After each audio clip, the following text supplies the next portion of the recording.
ഞാൻ വീഡിയോസ് ഞാൻ മുന്നേ പറഞ്ഞിട്ടുണ്ടായിരുന്നു. ഞാനിത് ഗൂഗിൾ ടോക്സിലാണ്. ഗൂഗിൾ ടോക്സ് എന്ന് പറയുന്നത് എൻ്റെ ഒരു വീഡിയോൻ്റെ താഴെ തന്നെ കിടക്കുന്നുണ്ട് ഗൂഗിൾ ടോക്സ്. ഗൂഗിൾ ടോക്സിൽ ഇടാൻ കാരണം എന്ന് വെച്ചാൽ there are two aspects to it. ഇപ്പോൾ കണ്ടമാനം യൂട്യൂബിൽ bombarded with reels and information influencers എന്നൊക്കെ പറഞ്ഞിട്ട് ഒരുപാട് ആൾക്കാരുണ്ട്. അതിനിടയിൽ ഇപ്പം എൻ്റെതൊക്കെ അൽഗോരിതം ഒന്നാമത് US അനുകൂലമായിട്ടുള്ളൊരു അൽഗോരിതം. അതുകൊണ്ട് തീരെ ഹോപ്പില്ല. എൻ്റെ ഇൻസ്റ്റഗ്രാമും എല്ലാം അങ്ങനെ ഡള്ളായി കിടക്കുക. അത് എന്തുകൊണ്ടാണെന്ന് എനിക്കറിയില്ല. ഞാനെൻ്റെ ഈ ഒരു ഫോണിൽ തന്നെയാണ് എല്ലാം റെക്കോർഡ് ചെയ്യുന്നതും അപ്ലോഡ് ചെയ്യുന്നതും. ക്ലാരിറ്റീൻ്റെ ഇഷ്യൂ ആണോ എന്നൊന്നും അറിയില്ല, റീച്ച് കിട്ടുന്നില്ല.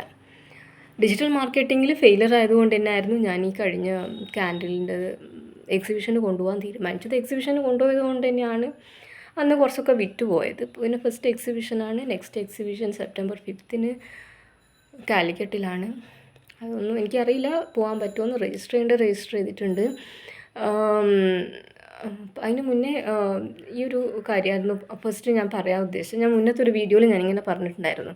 ഞാനൊരു 10-30 കൊറിയറായിട്ട് വരുത്തിച്ചിട്ടുണ്ടായിരുന്നു, റോ മെറ്റീരിയൽസും ഒക്കെ ആയിട്ട്. കാര്യമായിട്ട് വന്നുകൊണ്ടിരുന്നത് ആമസോൺ തന്നെ. ആമസോൺ എന്ന് പറഞ്ഞാൽ നമ്മൾ ഓരോ ഐറ്റം ഓരോ സ്ഥലത്തുനിന്ന് വരുന്നതുകൊണ്ട് അധികവും ചെറിയ ചെറിയ പാക്കറ്റ്സായിട്ട് ദിവസേന ഉണ്ടാവും. ബാക്കിയൊക്കെ എന്ന് പറഞ്ഞാൽ നമ്മൾ കമ്പനീസിൽ റോ മെറ്റീരിയൽസ് അതൊക്കെ വിൽക്കുന്ന കമ്പനീസിൽ കൊടുക്കുമ്പോൾ വരാൻ സമയമെടുക്കും. അവർ ചിലപ്പോൾ നമ്മൾ ഓർഡർ അറ്റൻഡ് ചെയ്യാതെ തന്നെ 2 ദിവസം കഴിഞ്ഞിട്ടായിരിക്കും. കാരണം അത്രയും ഓൺലൈനായിട്ടുള്ള ഓർഡർ അവർക്ക് വന്നിട്ടുണ്ടാവും. ഇതൊക്കെ പിന്നെ ഫാമിലി ബിസിനസ്സൊക്കെ ആയിട്ട് റൺ ചെയ്യുന്നതായിരിക്കും, ഫാമിലിയൊക്കെ ഇരുന്നിട്ട് ചെയ്യുന്നതായിരിക്കും. അപ്പോൾ നമ്മുടെതൊക്കെ എല്ലാം പെറുക്കി പിടിച്ച് അവസാനം ബൾക്ക് ഓർഡർ ആയതുകൊണ്ട് പ്ലെയിനൊന്നുമല്ല, അതിങ്ങോട്ട് എത്തുന്നപ്പോഴേക്കും സമയം എടുക്കും. അപ്പോൾ ഞാൻ ഇതായിരുന്നു പറഞ്ഞത് ലാസ്റ്റിൽ മാർക്ക് എക്സ്പ്രസ് എന്ന് പറഞ്ഞ ഒരു മാർക്ക് എക്സ്പ്രസ് പ്രൈവറ്റ് ലിമിറ്റഡ്, അതിലൊരു കൊറിയർ അയച്ചിട്ടുണ്ടായിരുന്നു. അത് കിട്ടുമോ ഇല്ലയോ എന്നുള്ളൊരു സംശയം ഞാൻ പറഞ്ഞിട്ടുണ്ടായിരുന്നു. അത് കിട്ടി. എനിക്കൊന്ന് ഞാൻ ആ വീഡിയോ ഇട്ടതിൻ്റെ പിറ്റേന്ന് തന്നെ കിട്ടിയിട്ടുണ്ടായിരുന്നു. അപ്പോൾ അതിൻ്റെ തലേന്നായിരുന്നു അവർ വെണ്ടർ എൻ്റെ അടുത്ത് പറഞ്ഞത് ക്ലിയറൻസിന് അവിടെ ഇട്ടിട്ടുണ്ട്, ക്ലിയറൻസ് കിട്ടിയ പാടും നിങ്ങളുടെ അങ്ങ് എത്തുന്നു. എനിക്ക് തോന്നുന്നു അപ്പോൾ പെട്ടെന്ന് തന്നെ തലശ്ശേരി എത്തി. തലശ്ശേരിയല്ല, കണ്ണൂരത്ത്. പിന്നെ ഒരു ഓട്ടോക്കാരൻ ഇങ്ങനെ വിളിച്ച് കണ്ണൂരിനെ കൊണ്ടുവന്നതാണ്. അപ്പം അതപ്പോൾ കൊറിയറൊക്കെ ഇനിയിപ്പോൾ ഒന്ന് വരാനിരിക്കുന്നതേ ഉള്ളൂ. അത് ബൾക്ക് ഓർഡർ ആയതുകൊണ്ട് ലോറിയിലൊക്കെ കൊടുത്തു വിടുന്നതൊക്കെ ആയിരിക്കും തോന്നുന്നു, എനിക്കും അറിയില്ല. എന്തായാലും എയർ കാർഗോ അല്ല, ബൾക്കാണ്. അത് അവർ ഇതൊന്നും തന്നില്ല, ട്രാക്കിംഗ് ID ഒന്നും തന്നില്ല. എന്തായാലും ഈ ആഴ്ച, ഇന്നിപ്പോൾ സൺഡേ ആയി, ഈ ആഴ്ച എക്സ്പെക്റ്റ് ചെയ്യുന്നുണ്ട്. അതിങ്ങനെ ഒരു 100 ഒരു ഉണ്ടാക്കിയ ക്യാൻഡിൽസ് ഇത്രയും വാങ്ങിക്കാൻ കാരണം എന്താ വെച്ചാൽ എക്സിബിഷൻസ് കണ്ടിട്ട് തന്നെയായിരുന്നു. പക്ഷേ നമ്മൾ റെഡി ആയിട്ടിരിക്കുക. പിന്നെ ഇപ്പം ഞാൻ ഇൻവെസ്റ്റ് ചെയ്തെന്ന് പറഞ്ഞാൽ എനിക്ക് തോന്നുന്നു ഒരു കൊല്ലത്തേക്ക് കണ്ടിട്ടുള്ള സാധനങ്ങളാണ്. നമ്മൾ ശ്രമിക്കുക, അത്രേനേ പറയാൻ പറ്റുള്ളൂ. എന്തായാലും ആ ഒരു കൊറിയർ വന്ന കാര്യം ഞാൻ പറഞ്ഞു. ഇനി ഒന്നേ വരാനുള്ളൂ. അതവർ 11-നാന്ന് തോന്നുന്നു ഞാൻ ആ ട്രാൻസാക്ഷൻ ചെയ്തത്. 12-നെങ്ങാണ്ട് വിട്ടിട്ടുണ്ട്. ഇന്നിപ്പോൾ 16 അല്ലേ, എത്താൻ അത്രയേ ഉള്ളൂ. പിന്നെ ഒന്ന് പറയാനിരിക്കുന്നത് ജോബ് ഓപ്പർച്യൂണിറ്റീസിനെ പറ്റിയിട്ടാണ്. യൂത്തിൻ്റെ ഒരു ജോബ് ഓപ്പർച്യൂണിറ്റി ശരിക്കും ക്രൈസിസ് തന്നെയാണുള്ളത്. ജോബ് ഓപ്പർച്യൂണിറ്റീസ് ഉണ്ടോ എന്ന് ചോദിച്ചാൽ അതിന് സ്കാസിറ്റി ഒന്നുമില്ല. പക്ഷെ നമ്മൾ ഈ പഠിച്ച തലമുറക്ക് അതിനനുസരിച്ചിട്ടുള്ള ജോലി തന്നെ കിട്ടണം. ഇപ്പോൾ പ്രത്യേകിച്ച് പാൻഡമിക് വന്നപ്പം നമുക്ക് റിമോട്ട് ഓപ്പർച്യൂണിറ്റീസിൻ്റെ ഒരു അറിവ് വന്നപ്പം എല്ലാവരും അതിൻ്റെ പിന്നാലെ തന്നെ പോവുക ചെയ്യുന്നത്. അത് ഓരോ ആളുടെ ചോയ്സ്. കാരണം മറ്റേ ജോലി അപ്പുറം നിൽക്കുന്ന കുറഞ്ഞു വരിക.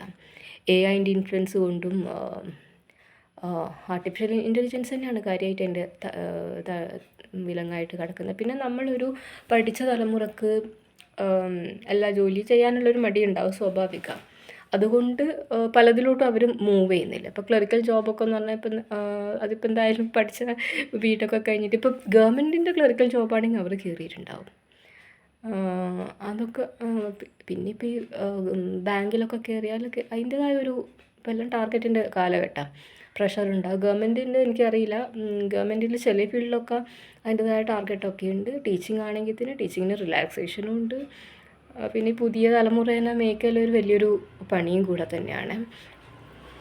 അപ്പം ജോബ് ഓപ്പർച്യൂണിറ്റീസിന് പിന്നെ നമുക്ക് ഈ പുതിയ ഓപ്പർച്യൂണിറ്റീസ് എന്ന് പറയുന്നത് ടെക്നോളജി വെച്ചിട്ട് വന്നൊരു റെവല്യൂഷൻ ഒന്നെങ്കിൽ നമ്മൾ ഈ സ്വിഗ്ഗി പോലത്തെ സംഭവങ്ങൾ ഇപ്പോൾ നമുക്ക് വീട്ടിൽ എനിക്കിപ്പോൾ അത് വലിയ കംഫർട്ടുമായിരുന്നു. എനിക്ക് തോന്നുന്നു കഴിഞ്ഞ ഫെബ്രുവരി മാർച്ച് വരെ എനിക്ക് ഇതിനെ പറ്റിയിട്ട് വലിയ ഐഡിയ ഉണ്ടായില്ല. ഇങ്ങനെ വക്കാരൻ്റെ ഒക്കെ ഇതിങ്ങനെ പോകുന്ന കാണാം, സ്വിഗ്ഗീൻ്റെ പോകുന്നതാണ്. പക്ഷേ എനിക്കിതിപ്പോൾ ആ ഒരു ഫെബ്രുവരി പകുതിക്ക് ശേഷമായിരുന്നു ആ ഒരു കൊറോണ പോലത്തെ സംഭവം എത്തി. പിന്നെ മാർച്ച് ലാസ്റ്റ് വരെ എത്തിനൊന്ന് റിക്കവർ ചെയ്യുക, ചുമയൊക്കെ നിന്ന് ഏപ്രിൽ ഫസ്റ്റ് വീക്കൊക്കെ ആയിന്.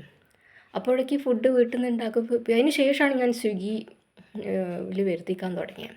അതൊക്കെ പുതിയ അധികം യങ്സ്റ്റേഴ്സിനെയാണെന്ന്, അവർക്കതൊരു ജോബ് ഓപ്പർച്യൂണിറ്റീസാണ്. പിന്നെ നമ്മുടെ പട്ടണങ്ങളിൽ ഊബർ സർവീസ്, ഊബറിൽ എന്ന് പറയുന്നത് അല്ലാതെ ഇപ്പോൾ പട്ടണങ്ങളിൽ ഓട്ടോക്കാർക്ക് ഇത് കിട്ടും, ഓട്ടം കിട്ടുമായിരിക്കും. പക്ഷേങ്കിൽ ഊബറിൽ കൊടുത്താൽ അവർക്ക് ടപ്പ് ടപ്പ് എന്ന് പറഞ്ഞിട്ട് വന്നുകൊണ്ടിരിക്കും. നമുക്കിപ്പോൾ ഏതൊരു പോയിന്റിൽ നിന്നാൽ ആ പോയിന്റിൽ ഊബർ വന്ന് നമ്മളെ പിക്ക് ചെയ്യും. അതൊരു വലിയൊരു ആകാരം. എനിക്കിപ്പോൾ വിശാഖപട്ടണം പോയപ്പോഴും അവിടെ റാപ്പിഡും ആയിരുന്നു അവൾ ആ 2 ദിവസമായിട്ടൊക്കെ ബുക്ക് ചെയ്തത്. അപ്പോൾ പെട്ടെന്ന് ഞാൻ പറഞ്ഞിട്ടുണ്ടായിരുന്നു വിശാഖപട്ടണത്തിൻ്റെ ട്രിപ്പിൻ്റെ ലാസ്റ്റ് ഡേ ചെക്കൗട്ട് 11 o'clock ആണെങ്കിൽ ഞാൻ രാവിലെ ട്രൈ ചെയ്തിട്ട് അവളെ കിട്ടുന്നുണ്ടായില്ല. ഞാൻ ശരിക്കും പേടിച്ചു പോയിട്ടുണ്ടായിരുന്നു. പിന്നെ മനസ്സിലായത് അവൾ ഉറങ്ങി എണിക്കേണ്ട ഒരു സമയമായിരുന്നു. ഇപ്പോൾ 11 മണിയാവാൻ നേരത്തെ അവൾ പിന്നെ വിളിച്ചതാണെന്ന്. ഞാനാണെങ്കിൽ ചെക്കൗട്ട് ചെയ്യാൻ സാധനമൊക്കെ ആയിട്ട് താഴെ വന്നപ്പോഴും അവളെ മിസ് കോൾ കാണുന്നു. പിന്നെ പെട്ടെന്ന് ഊബർ ഞാൻ ഞാൻ ഊബർ ബുക്ക് ചെയ്ത, റാപ്പിഡോ അല്ല. റാപ്പിഡോൻ്റെ ആപ്പൊക്കെ ഡൗൺലോഡ് ചെയ്ത് പിടിച്ച് അതിൻ്റെ ഐക്കണൊക്കെ മനസ്സിലാക്കി വരുന്നതൊക്കെ സമയമെടുക്കും. ഞാൻ വിചാരിച്ചു ഊബർ എന്തായാലും അവിടെയുണ്ട് സർവീസ്. അവിടെ വിശാഖപട്ടണത്ത് എനിക്ക് ലാംഗ്വേജ് അറിയാത്തൊരു സ്ഥലമാണ് ഞാൻ. പക്ഷേ അവളുടെ ലൊക്കേഷൻ അവൾ അയച്ചു തന്നു. അത് എൻ്റെ ലൊക്കേഷനും ആയപ്പോൾ അതിനുള്ളിൽ കയറിയിരിക്കുകയും വേണ്ടു. നമ്പർ നമുക്കറിയാമല്ലോ, ഊബർ സർവീസ് യൂസ് ചെയ്ത ആൾക്കാർക്ക് അതറിയാം. വരുന്ന വാഹനത്തിൻ്റെ നമ്പർ ഉണ്ടാവും, പിന്നെ ഏകദേശം ഇതും കാണിക്കും, റേറ്റും കാണിക്കും. ഊബർ കമ്പാരിറ്റീവ്ലി ലാഭമാണ്. കഴിഞ്ഞ ഏതൊരു വീഡിയോ അത് ഞാൻ പബ്ലിക്കിലാണ് ഇട്ടെന്നറിയില്ല. ഞാൻ ഈ കളിക്കോട്ട കഴിഞ്ഞ എക്സിബിഷൻ ഇന്നത്തേക്ക് ഒരാഴ്ചയായി, കഴിഞ്ഞ എക്സിബിഷന് കളിക്കോട്ട പാലസിൽ നിന്ന് മടങ്ങുമ്പം വലിയ വണ്ടിയായിരുന്നു പിടിച്ചത്, ലഗേജ് ഉണ്ടല്ലോ. അപ്പോൾ കളിക്കോട്ട പാലസിൽ നിന്ന് അയാൾ എക്സിബിഷൻ കൊടുത്തിട്ട് ഞാൻ ലോഡ്ജിങ്ങിലോട്ടായിരുന്നു പോയത്. അപ്പോൾ പോകുന്ന നോക്കിലിങ്ങനെ അയാൾ ചോദിച്ചു എന്താ സാധനം, എന്താ പ്രോഡക്റ്റ്. ഞാനിങ്ങനെ ഡിസൈനർ ക്യാൻഡിലാണ്, സോയ വാക്സ് ക്യാൻഡിലാണെന്നൊക്കെ ഇങ്ങനെ പറഞ്ഞു. അപ്പോൾ എന്തുകൊണ്ടാണെന്നറിയില്ല ഞാനിങ്ങനെ ഇങ്ങനെ സംസാരം തുടങ്ങിയപ്പം ഞാൻ ഇന്നേ അങ്ങ് പോയതല്ലേ. അപ്പോൾ ഞാൻ പറഞ്ഞു ഞങ്ങളവിടെ ഒന്നത് കത്തിക്കുന്ന സാധനമാണ്. ഞാൻ പറഞ്ഞു ഇവിടെ ഹിന്ദുസ് ആയാലും ഇതങ്ങനെ കത്തിക്കൂല, നമുക്ക് ഈ എണ്ണ ഒഴിച്ചിട്ടുള്ള വിളക്കിൻ്റെ ഏർപ്പാടാണ്. പിന്നെ മുസ്ലിംസ് ഇത് ഷോപ്പീസായിട്ട് വാങ്ങിക്കുമെന്നും എനിക്കറിയില്ല. അപ്പം ഞാൻ അപ്പോൾ അവനൊക്കെ സ്ട്രൈക്ക് ചെയ്തു. അയാൾ പറഞ്ഞാൽ ഞങ്ങളുടെ അങ്ങോട്ടൊക്കെ കോട്ടയംകാരനാണെന്ന് തോന്നുന്നു, ഇതൊക്കെ ചിലവാകുമായിരിക്കും എന്നൊക്കെ പറഞ്ഞ്. പിന്നെ എന്താണെന്നല്ലോ ഊബറിലോട്ട് തന്നെ ടോപ്പിക്ക് വന്നു. ഞാനിങ്ങനെ ചുമ്മാ ചോദിച്ചു ഊബർ 24 hours അല്ലേ, പക്ഷെ നിങ്ങൾ അയാൾ ഏകദേശം രാത്രി സമയത്താണ് നിങ്ങൾക്ക്. അപ്പം ഞാൻ ഇങ്ങനെയായിരുന്നു ചോദിച്ചത്, നിങ്ങൾക്കിത് എടുക്കണമെന്ന് രാത്രിയൊക്കെ എടുക്കണം നിർബന്ധമുണ്ടോ, നിങ്ങളുടെ ഫ്രീഡാണോ എന്നൊക്കെ ഇങ്ങനെ ചോദിച്ചു. അവരുടെ ഫ്രീഡം തന്നെയാണ്, പക്ഷെ അങ്ങനെയല്ല ഇത്ര എടുക്കണം എന്നുണ്ടോ എന്നൊന്നും അറിയില്ലല്ലോ നമ്മൾ. അപ്പം അയാൾ പറഞ്ഞു എടുക്കലല്ലാതെ വേറെ എന്താ രക്ഷ എന്ന് പറഞ്ഞു. അപ്പോൾ എനിക്ക് പെട്ടെന്ന് മനസ്സിലായില്ല ഊബറിൻ്റെ നിയമമാണോ അല്ലയോ എന്ന്. പിന്നെ അയാൾ കാര്യം പറഞ്ഞു, ലോണുണ്ട് അതൊക്കെ അടച്ചു തീർക്കണമെങ്കിൽ പാതിരാത്രി ആയാലും ട്രിപ്പ് വന്നാൽ നമ്മൾ പോവേ പറ്റുള്ളൂ. അതും കമ്പാരിറ്റീവ്ലി ലാഭം കേട്ടോ, നമുക്ക് ലാഭം, അവർക്ക് പക്ഷേ ട്രിപ്പ് ധാരാളം കിട്ടും. അപ്പോൾ ഇത് പറഞ്ഞുകൊണ്ടിരുന്നത് ഇതാണ്, എവിടെയോ ഉള്ള ആൾക്കാരാണ് അവിടെ ചെന്ന് അവിടുത്തെ എറണാകുളം പട്ടണങ്ങളിലോട്ടും ചേക്കേറുന്നതിന് ഒരു റീസൺ ഇതാണ്. ഇതുപോലെ ഞാൻ വേറൊരു ഊബർ ഡ്രൈവറിനെ അയാൾ വേറെ ഏതോ നാട്ടുകാരനായിരുന്നു. അയാൾ പക്ഷെ ഊബറായിരുന്നില്ല, പക്ഷേ എനിക്ക് എറണാകുളത്ത് ഇങ്ങനെ ഞാൻ ചിലതിങ്ങനെ സ്ഥലം ചോദിക്കും, നിങ്ങൾ ഇത്രയായിട്ട് നിങ്ങൾക്ക് ഇതൊന്നും അറിയില്ല എന്നൊക്കെ ചോദിക്കുമ്പോഴാണ് അവിടെ വേറെ എവിടെ നിന്നോ വന്ന ആൾക്കാരാണെന്ന് മനസ്സിലാകുന്നത്.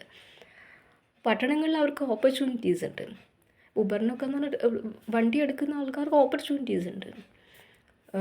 നമുക്കാണെങ്കിൽ ഏതൊരു പോയിൻ്റിൽ നിന്ന് ഇപ്പം എറണാകുളത്ത് ഞാൻ കഴിഞ്ഞ പ്രാവശ്യം പറഞ്ഞു മാർക്ക് എക്സ്പ്രസ് പ്രൈവറ്റ് ലിമിറ്റഡിൻ്റെ ഓഫീസും തപ്പിയിട്ട് ഒരധികം ആൾപ്പാർപ്പില്ലാത്ത അവിടെ അപ്പാർട്ട്മെൻറ്റ്സൊക്കെ ഉണ്ട് ഒരു സ്ഥലത്തെത്തി. അവിടെ ഓട്ടോ ഒക്കെ കുറവാണ്. ഊബർ ഞാൻ ബുക്ക് ചെയ്തു. ഊബറിന് തന്നെ അവിടെ എത്താൻ സമയം എടുത്തിട്ടുണ്ടായിരുന്നു, അല്ലെങ്കിൽ പെട്ടെന്ന് എത്തുമായിരുന്നു. അപ്പം അങ്ങനെ പക്ഷെ ഇതൊക്കെ പുതിയ തലമുറയിലുള്ള അഭ്യസ്തവിദ്യരായിട്ടുള്ള ആൾക്കാർ ഇതിന് മുതിരില്ല. എടുക്കുന്ന ആൾ എടുക്കും. ഇപ്പോൾ ഇവിടെ തന്നെ ഇപ്പോൾ കൊറിയറായിട്ട് വാഹനങ്ങളിൽ കൊണ്ടുവരുന്നൊക്കെ ചെറുപ്പക്കാർ ഞായറാഴ്ച അടക്കം അവരെടുക്കുന്നുണ്ടായിരുന്നു. ചിലത് ഒറ്റയ്ക്ക് തന്നെ ഇങ്ങനെ വരെ ഡ്രൈവ് ചെയ്ത് വരുമ്പോൾ എനിക്കെന്നെ ഒരു പേടിയുണ്ടായിരുന്നു. കാരണം അങ്ങോട്ടൊക്കെ എത്തുമ്പോൾ തിരിക്കാൻ വളയ്ക്കാനൊക്കെ പ്രയാസമുണ്ടാവും. നോ പ്രോബ്ലം, അത് ബാക്ക് അടിച്ചോളൂ എന്ന് പറഞ്ഞു. ഒറ്റയ്ക്ക് തന്നെയായിരുന്നു. ഒരു ഡ്രൈവർ നിർത്തിയിട്ട് എൻ്റെ ബോക്സ് പുറത്തെടുക്കുന്നുണ്ടായത്. ആ ചെറുപ്പക്കാരുടെ ആ ഒരു മെനക്കേട് കാണുമ്പോൾ നമുക്കൊരു എന്താ പറയുക, ഒരു വൈബാണ്. പക്ഷേ ഇപ്പം എൻ്റെ നമ്മളൊരു സർക്കിളിലുള്ള ഫ്രണ്ട്സ് ആണെങ്കിൽ ഒരു എന്നാ പറയുക, ഓക്കെ, അതിൻ്റെ ഒരു ചെറിയ ഉന്മേഷക്കുറവ് എനിക്കും ഉണ്ട് കേട്ടോ.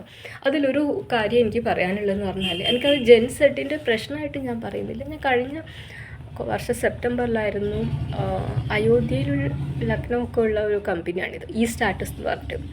നമ്മളിങ്ങനെ ലിങ്ക്ഡിൻ പ്രൊഫൈലിൽ ഒരുപാട് അപേക്ഷിക്കുന്ന സമയത്ത് ഇത് ഇൻറ്റേൺഷിപ്പ് കണ്ടു, പിന്നെ കൊടുത്തു. അപ്പോൾ ഇത് റിയൽ എസ്റ്റേറ്റ് ബേസ് ചെയ്തിട്ടുള്ള ഒരു കമ്പനിയിൽ കണ്ടിട്ടാണ് ഞാൻ പിന്നെ ഇൻറ്റേൺഷിപ്പ് കൊടുത്ത്.